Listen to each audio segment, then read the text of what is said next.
Hello everyone, you are watching Kya English. So guys, how are you doing today? I hope you must be doing very well. जैसा कि there are the festivals in a row. बहुत सारे festivals चल रहे हैं and we are celebrating it. उस festivals में हम बहुत सारे स्वीट्स भी खा लेते हैं और कभी कभी हमें प्रॉब्लम्स भी काफ़ी फेस करना पड़ जाता है, जो एक कॉमन सी डिसीज़ है खांसी जुकाम, वो हमें होता रहता है. सो गाइज आज हम उसकी ही बात करने वाले हैं कि how we will talk about our common disease. अपनी कॉमन डिसीज़ की बारे में हम अंग्रेजी में कैसे बताएंगे. सो गाइज आई होप कि आप मुझसे भी यही क्वेश्चन पूछेंगे, हाउ आर यू डूइंग. सो अगर मैं जवाब दूँ तो मैं बोलूँगी आई हैव कोल्ड, मुझे जुकाम हो रहा है, आई हैव कोल्ड. इसी के बारे में हम बात करेंगे. कुछ ऐसी हमारे अंदर प्रॉब्लम्स क्रिएट हो जाती हैं, कुछ ऐसी कॉमन डिसीज़ हो जाती हैं जो हमें बतानी पड़ती हैं सामने वाले को. एक एग्जांपल ले लेते हैं. Suppose you are working in a office और आप ऑफिस में छुट्टी ले रहे हैं, तो आप अपने बॉस को रीज़न देते हैं कि भाई मुझे अच्छा नहीं लग रहा है, मैं अनवेल फील कर रहा हूँ, तो मैं घर जाना चाहता हूँ, मैं लीव लेना चाहता हूँ. तो गाइज़ हमें पता होना चाहिए, हमें हमारे कॉमन मैनर्स हैं कि अगर हम लीव ले रहे हैं तो हमें सामने वाले को बताना चाहिए कि हमें लीव का रीज़न क्या है.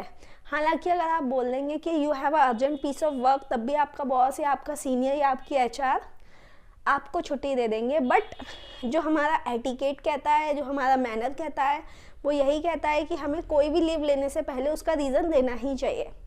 आज हम थोड़ी सी बात कर लेते हैं अपनी पर्सनैलिटी के बारे में, अपनी प्रॉब्लम्स के बारे में, उसे हम अंग्रेजी में कैसे बताएंगे. Let's come to the board पे आते हैं. Talk about disease. देखिए आपको बोर्ड पे दिखाई दे रहा है टॉक अबाउट डिसीज़. डिसीज़ का मतलब होता है बीमारियों से. हम यहाँ पे कॉमन डिसीज़ की बात करने वाले हैं, जो हमारे अंदर कॉमन प्रॉब्लम्स होती हैं. खांसी, बुखार, जुखाम, सर दर्द, पैर दर्द, हाथ में दर्द, और हो सकता हो कभी कभी आपको डिप्रेशन भी हो जाता हो, कभी कभी टेंशन्स भी आ जाती हो. टेंशन भी हमारी एक तरीके की डिसीज़ ही कहलाती है. तो अब हम बात करते हैं हम उसको कैसे बताएंगे सामने वाले को. देखिए इसको फोकस करिए. आई हैव कोल्ड. ठीक है, मैं यहाँ पे बड़ा बड़ा लिख देती हूँ आपको, जिससे दिखाई भी दे और समझ भी आए. आई हैव,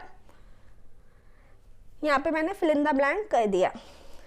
जब भी आपको किसी को भी बताना हो कि भाई मुझे ये प्रॉब्लम है, तो आप स्ट्रक्चर यूज़ करेंगे आई हैव और आगे प्रॉब्लम का नाम. जैसा कि मैंने कहा मेरे सर में दर्द है, आई हैव हेडेक. मेरे हाथ में पेन है, I have pen in my hand. आपने बोला कि भाई मुझे आई इन्फेक्शन है, I have eye infection. So guys हमारा structure, but what I mean to make you understand, हमें इसको याद नहीं करना, हमें स्ट्रक्चर को समझना है. अब आपके माइंड में होगा कि हमने हैव का यूज़ तो बहुत सारी जगह पे किया हुआ है. सो गाइज जैसा कि मैंने आपको पहले फर्स्ट क्लास में बताया था, हैव का यूज़ हर जगह अपने सेंस को चेंज कर देता है. अगर आप किसी और सेंस की बात करेंगे तो वो किसी और सेंस की बात करेगा, किसी और सेंस की बात करेंगे तो वो उसका मतलब कुछ और ही होगा. सो गाइज हमें अलग अलग सेंसेस में इन सब चीज़ों का मतलब समझना है. ठीक है, अभी यहाँ पे हमारी बात हो रही है डिसीज़ की. जब भी हमें कोई प्रॉब्लम हो, अक्सर क्या होता है गाइज, आपने देखा होगा कि हम कंफ्यूज हो जाते हैं. जैसा कि मैंने यहाँ पे बोला, मैंने आपको पीछे वाली क्लासेस में भी समझाया है हैव का यूज़. मैंने हैव का यूज़ आपको समझाया था कि भाई मेरे पास मार्कर है, आई हैव मार्कर. ये हमारा सेंस दूसरा हो गया.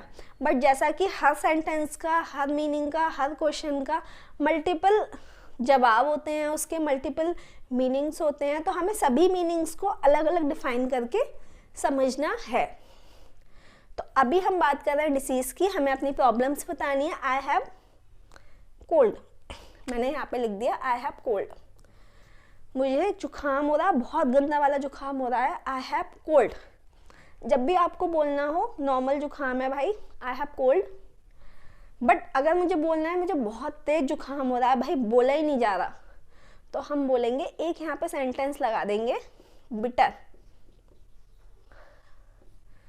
I have bitter cold. Bitter का मतलब होता है बहुत ज़्यादा. हालांकि बिटर का मतलब भी आपको बहुत सारे सेंसेस में मिलेगा, बट अभी यहाँ पे समझते हैं. बिटर का मतलब होता है बहुत ज़्यादा. मुझे बहुत ज़्यादा कोल्ड है, I have a bitter cold. एक कड़वा, इसका मतलब कड़वा भी होता है बिटर का मतलब. तो गाइज अभी कड़वे का मतलब यहाँ पे हम यूज़ नहीं कर रहे हैं, यहाँ पे हम बहुत ज़्यादा का यूज़ कर रहे हैं. तो आप बोलेंगे आई हैव बिटर कोल्ड। ठीक है, अब ये तो एक स्ट्रक्चर आ गया, आपने बता दिया भाई I have fever, I have cold, I have cough, I have pain, I have eye infection, I have this problem, I have allergy, right. But कभी कभी क्या होता है, मान लेते हैं कि स्टोरी पर डिपेंड करते हैं अपनी पूरी क्लास को। आप ऑफिस में गए, आपने बॉस से बोला कि I want to take leave, तो आपके बॉस ने बोला ठीक है you can take leave, you may take leave. तो आप उसके बाद उनसे बोलेंगे sir exactly I have cold, I have fever. तो सर समझ जाएंगे कि आपको फीवर है और आपको रेस्ट की ज़रूरत है, वो आपको बोल देंगे ठीक है नो प्रॉब्लम, आप छुट्टी ले सकते हैं, योर लीव इज सैंक्शन्ड। ठीक है, बट अब आप 2 दिन बाद फिर से ऑफिस में आए और आपके फ्रेंड ने पूछा कि भाई आप 2 दिन से कहाँ थे, छुट्टी पे थे, कहाँ गया था।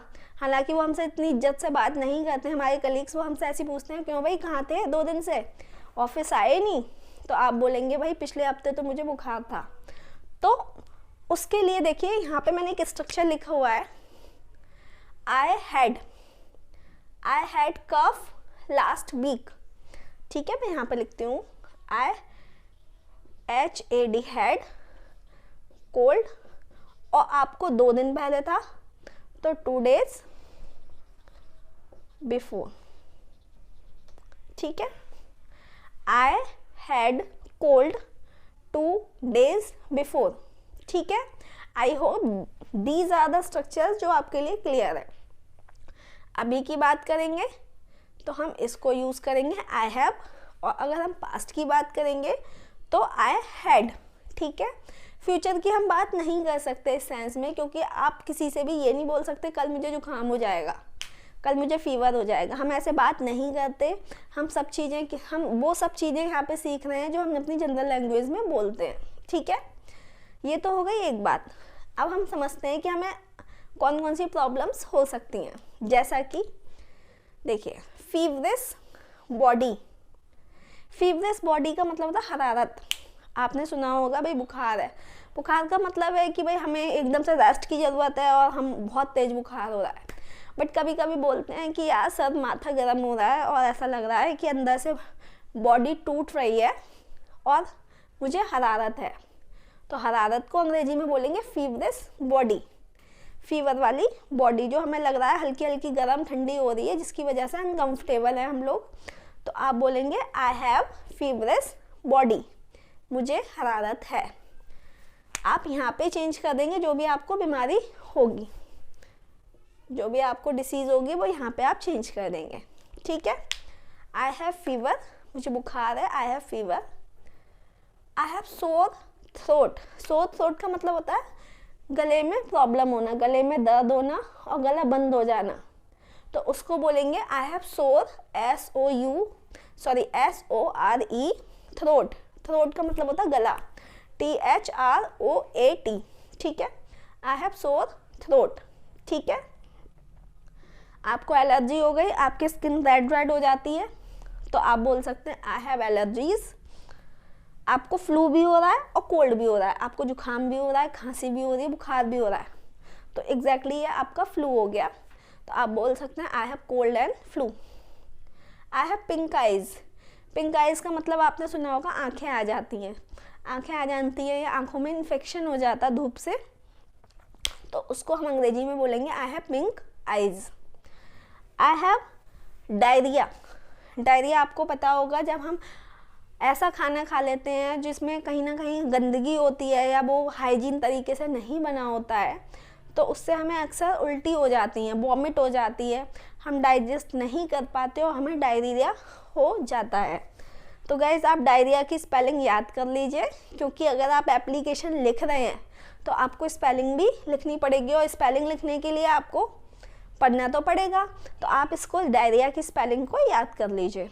ठीक है, DIARRHEA। ठीक है, सर में दर्द है, आई हैव हेडेक। पेट में दर्द है, आई हैव स्टमक एक। ठीक है भाई, मुझे कभी कभी होता है कि हम ऑफिस में तो आ गए बट मन नहीं लग रहा, काम करने का दिल नहीं हो रहा, ना किसी से बात करने का मन हो रहा है, ना फ़ोन चलाने का मन हो रहा, बट ऐसा लग रहा है कि बहुत अजीब सा लग रहा है, तो गाइज उस कंडीशन में हमें बोलना होता है आई हैव रेस्टलेसनेस। देखिए मैं आपको ये लिख के बताती हूँ, देखो रेस्ट, ठीक है, रेस्ट करना, आराम करना, लेस, रेस्टलेस मतलब आराम ना मिलना, ठीक है, एंड हमने इसमें लगा दिया नेस, रेस्टलेसनेस, आई हैव रेस्टलेसनेस, इन तीनों को कंबाइन कर दो, हो जाएगा आई हैव रेस्टलेसनेस, ठीक है।